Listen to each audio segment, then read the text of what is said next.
Welcome to the South African Aerobatic National Championships 2015, held at the Klerksdorp airfield, where South Africa's top aerobatic pilots will fight it out for top honours in each of their respective classes. Cliff Lotter, the chairman of the Klerksdorp Pilots Association, and we're arranging the whole event. I also fly aerobatics. But first, what is aerobatics all about? Aerobatics is extreme flight. You may have heard of a roll, a loop, a stall turn or a spin and seen these performed at air shows. These maneuvers form part of competition aerobatics and are called figures. The figures are strung together to make up an aerobatic sequence. During a competition, there are different classes that pilots will compete in, and each class has its own set of sequences to fly with varying difficulty. The different classes in order are sportsman, intermediate, advanced and unlimited.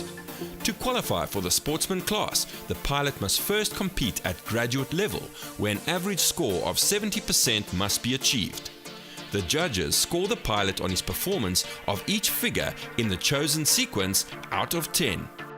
Each sequence published for these classes is called the known sequence and must be flown along with a free sequence designed by the pilot and an unknown sequence which the pilot will receive the night before with no practice allowed. The sequence is performed inside an aerobatic box or a virtual cube over the airfield, 1,000 meters long and 1,000 meters wide, with lower and upper limits for each class. If the pilot flies part of his sequence outside this box, his score will be affected negatively. Every person that becomes a pilot ought to do even just 5 hours or 10 hours of basic aerobatics to make them appreciate the envelope of flight. I know some of the guys like Nigel Hopkins referred to it as flying in 3D. I think it's a very good description of it. I think when you take up a pilot that's got thousands of hours and haven't been involved in aerobatics, he'll tell you exactly the same thing. Day 1. The first day of competition is characterized by preparation, where pilots arrive and get themselves focused for the competition ahead. Last-minute practice sessions are arranged, and a unique characteristic observed is pilots on the ground coaching their fellow pilots in the air via radio.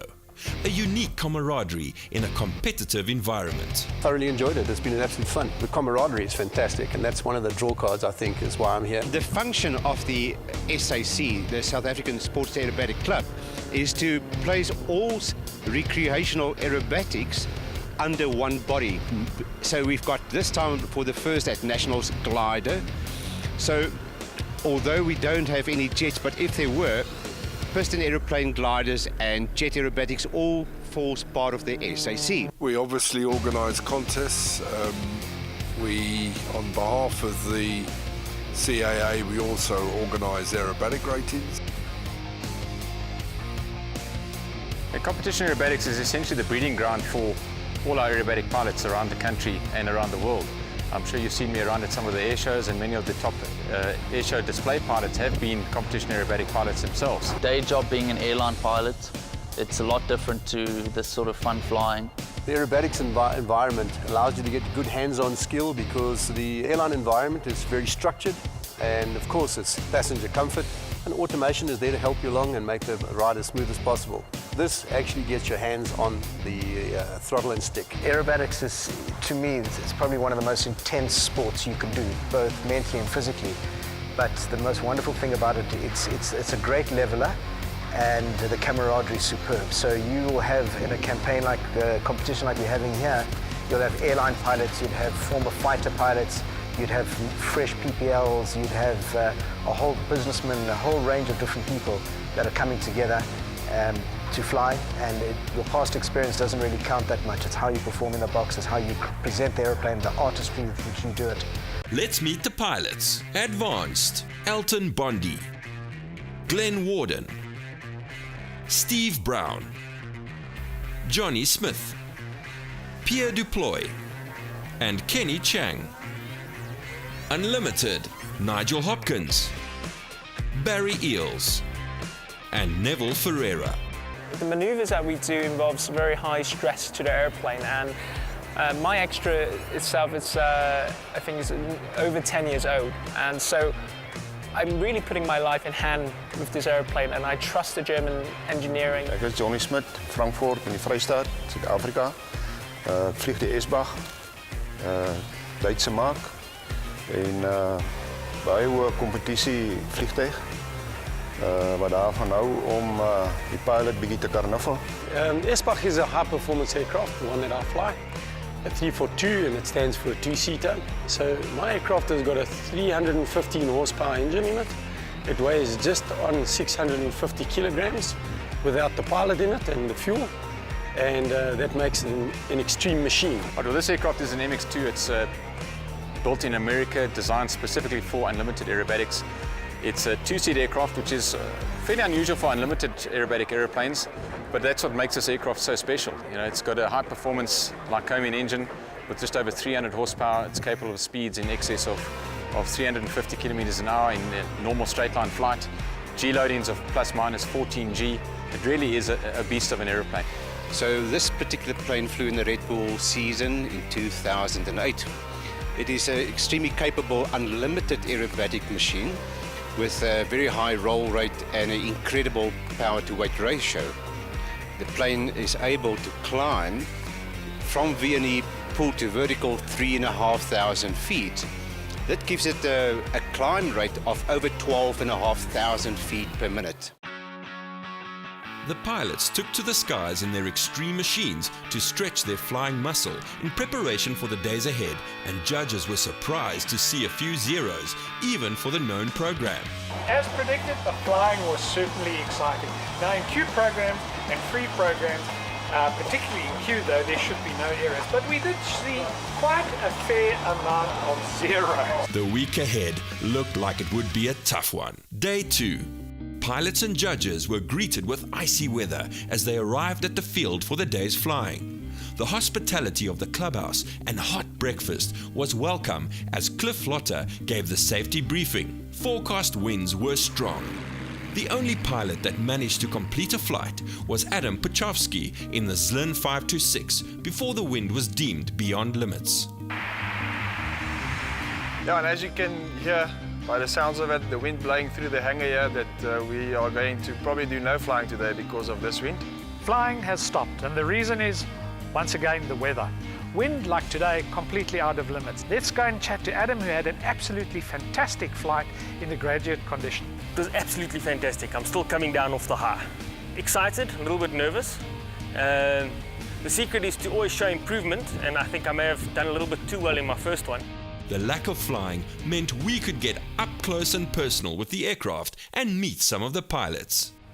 You might have been wondering about all the different kind of airplanes that turn up for aerobatic competitions. Well, let's start with the one right behind me here. This is a Yak 52. It is a very, very, very strong and robust beast. It's a Russian airplane.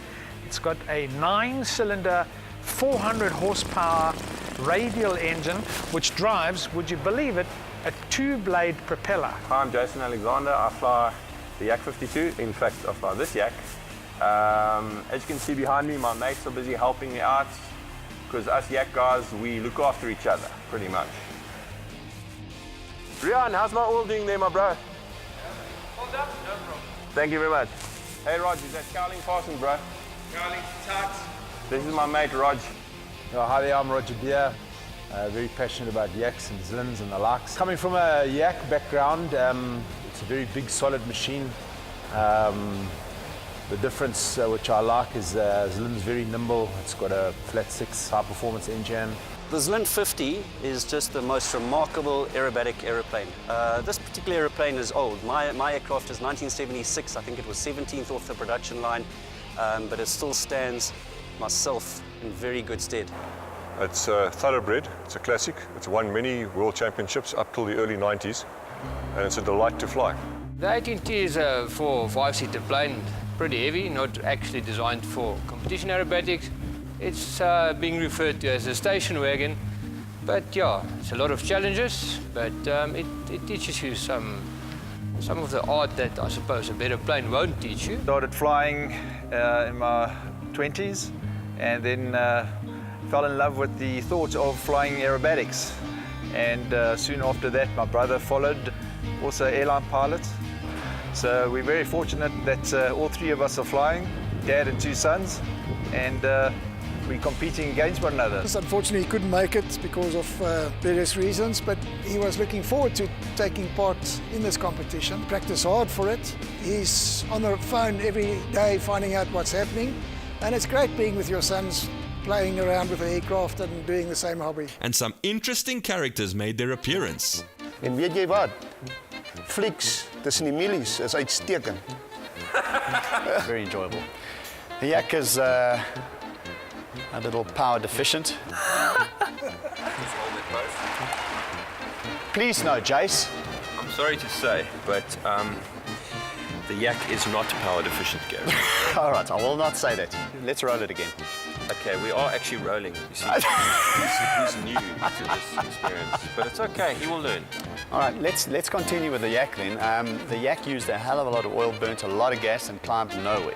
Sour water pits. My name is Gary Glasson. I fly a Pitts Special S1 Falcon, and I compete in the intermediate class.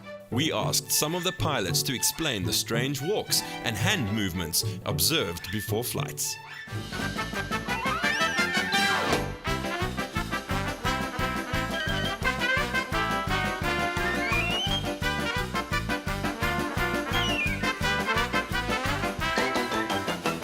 Okay, so in an aerobatic sequence, we have many different maneuvers that we will have to memorize. And what we do is we walk the sequence before we fly. We call that the dance. And I've got my own style. Kenny, do you remember 2013 Zanin in the practice box on the ground? I'll show you.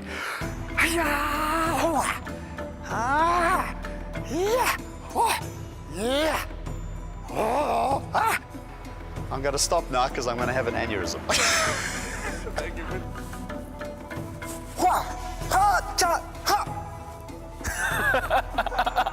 With the pilots waiting on good weather to start the competitive flying in earnest, they were greeted by crystal clear yet icy conditions on day 3. Fresh.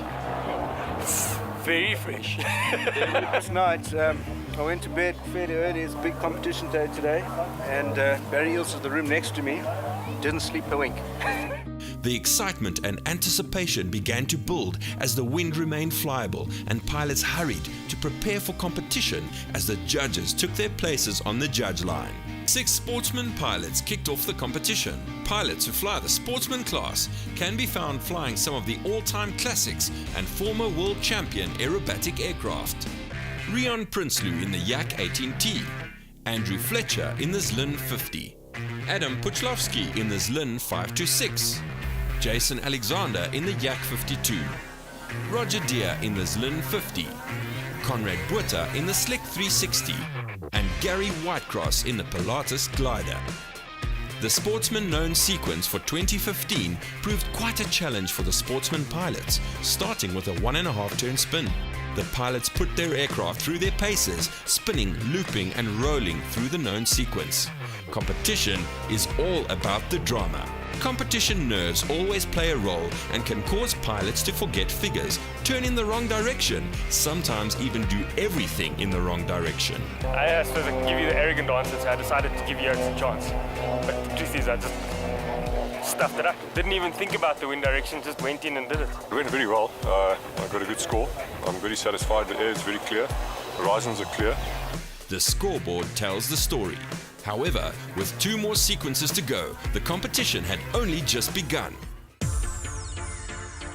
The flight order was settled and the pilots got ready to fly the 2015 intermediate sequence in the clear conditions. The pilots taking part in intermediate were Gary Glasson flying the Pitts Falcon, Andrew Blackwood Murray flying a Zlin 50, Rob Duploy flying the Giles 202 and Eugene Duprier flying an Extra 300. The intermediate sequence is similar to the sportsman sequence, except that snap rolls and more inverted figures are included.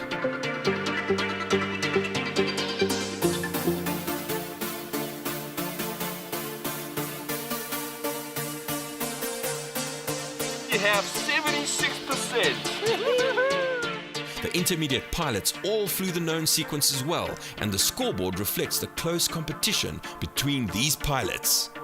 The advanced free was next on the bill, with a number of pilots competing against each other to build on their previous challenging known flights. This would be an opportunity to fix errors and improve scores before the unknowns. Probably the best flight I've done so far, so pretty happy.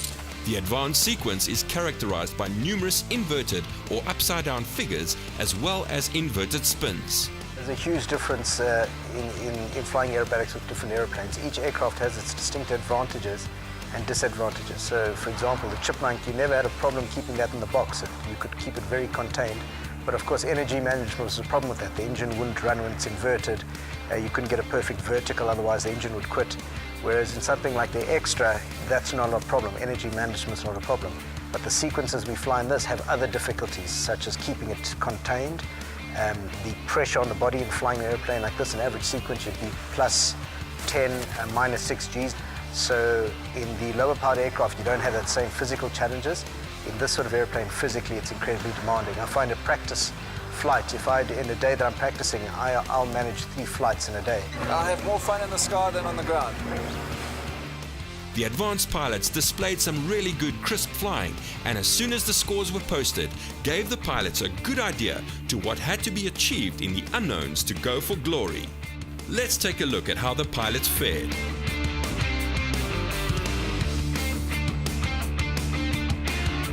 Then came the turn of the unlimited class and their free sequences. Just like the advanced pilots, the free sequence would give pilots an opportunity to build on their previous flights before they would need to take on their first unlimited unknown. There's a lot of black in there.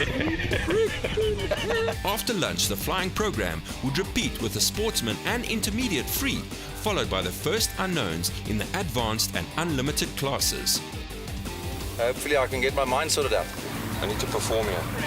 Yeah, I was feeling good until like 30 seconds ago.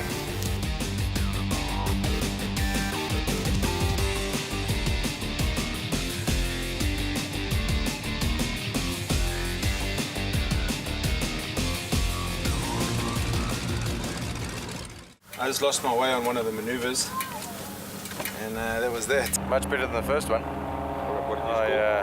I got a 73.2. I feel quite confident and enjoyed it a lot, man. Well, it's just small little things I could maybe brush on, but it was pretty good. I'm very happy. All good? It was all good. I got an 80. Yep, here's the unknown right here. Might be the best thing that could ever happen if we get it right tomorrow. How do you feel about the 1 1/4 spin? I might just do better with this than with my free. How do you feel about the 1 1/4 spin? Walk in the park, walk in the park. Good, we're nearly done. Got 2 more unknowns left to fly. The advanced and unlimited class would fly their first unknown sequences, and this sequence would prove how tough it is to be an unlimited aerobatic pilot. The sequence is the most energy draining that I've ever had. You were hanging on your safety belts, completely pulled off the seat like a bag of potatoes.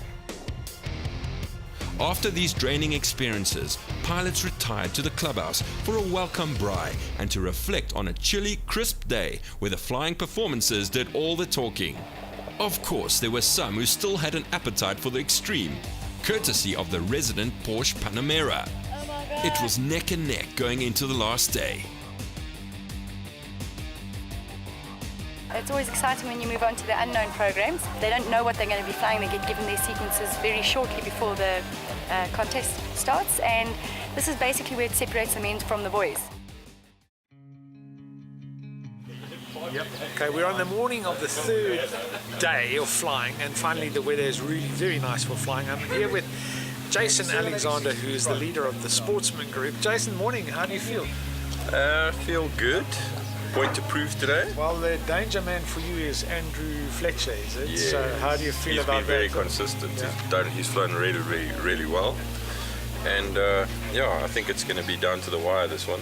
You leading in the intermediate class, so you must be very chuffed. How do you feel? Yeah, I'm extremely chuffed, but leading is, I don't think there's more than 1% in it, so it's not a much of a lead. Your danger man obviously is Gary. So have you been psyching him out last night and this morning? I think Gary is too experienced for that. So Well, it feels good. I think it's more important for me just to get a specific standard. I'm going to the World Championship soon, so just trying to keep the levels up, and the practice is paying off, and that's what's important. Nerves were at full stretch before the last flights of the day that would decide the honours in most classes. Probably more nervous than yesterday. The unknowns are always a little bit tricky. The first time I fly will be now. We'll talk again after the flight. In the sportsman, intermediate and advanced classes, it was down to the wire as pilots battled through the unknowns in an attempt to snatch the win. For some, there was redemption as they posted improved scores over the previous day's competition. The guys that are here, just the wealth of experience is incredible.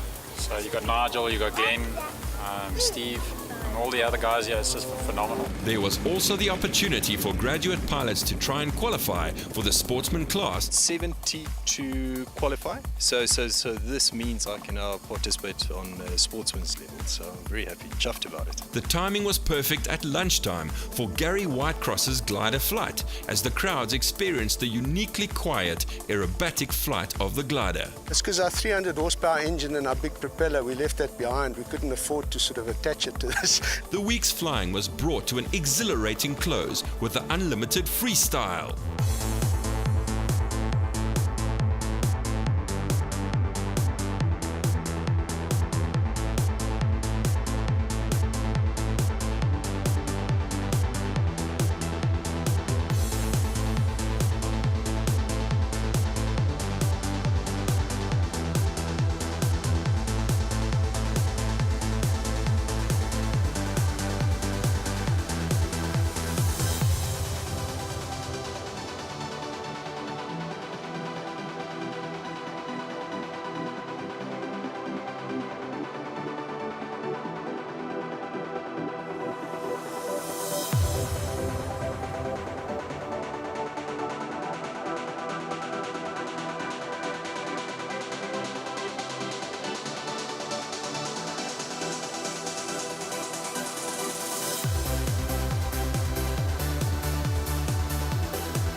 Chief Judge John Gaylord summed up the week. Given that we froze to death for 2 days, but there were no incidents, and it was nice to see the standard of flying in advanced classes as well.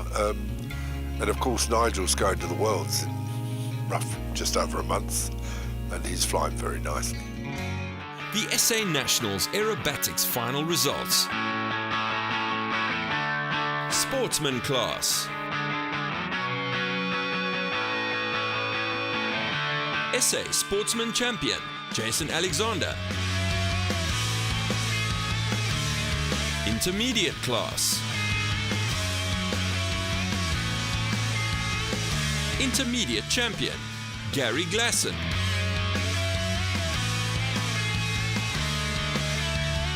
Advanced class.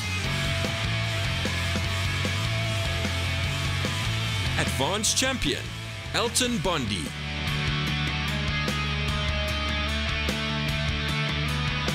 Unlimited class. Unlimited and Freestyle Champion, Nigel Hopkins.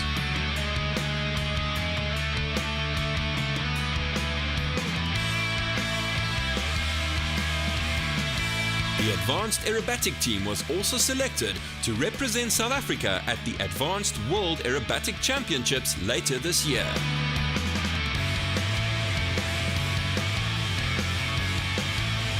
An exhilarating week's flying, where some of South Africa's top pilots conquered the trying conditions to show us what aerobatic flying is all about.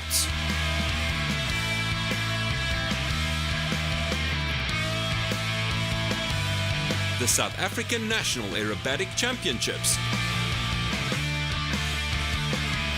Brought to you by Porsche and Echo Unlimited.